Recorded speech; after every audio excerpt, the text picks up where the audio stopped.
જય જવાન જય કિસાન।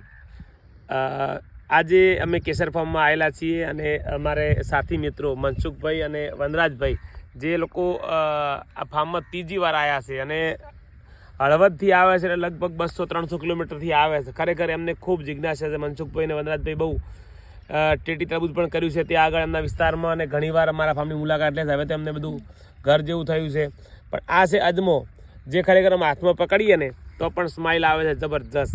હવે મને એવું લાગે છે કે આપણે સૂકો અજમો જે નાખતા હતા ગોટા બનાવવામાં પૂરી બનાવવામાં, એમાં હવે સૂકો અજમો નહીં નાખવો પડે। હવે આ અજમો તમે નાખશો એટલે સેમ તમને એવો સ્વાદ આવશે અને ખેડૂતોને પણ આવો અજમો વાવશે અને જેમ કટિંગ કરીએ એમ બીજી વાર આવે છે। તો ખરેખર આ એક વસ્તુ અજમો છે, ભલે ઇંગ્લિશ આઇટમ છે પણ એની સ્માઇલ સેમ અજમા જેવી જ છે અને બહુ મજા આવશે। આવી ખેતીઓ કરતા ખેડૂતો થશે તો 100% હું માનું છું કે ખેડૂત બે પોદડે થશે અને ખેડૂત સુખી બનશે। તો નવા નવા પ્રયોગો કરીએ અને અમારી ઇન્સ્ટાગ્રામ આઈડી જોતા રહેજો, અમે પણ નવા નવા પ્રયોગ કરીને તમને શેર કરતા રહીશું। જય જવાન જય કિસાન।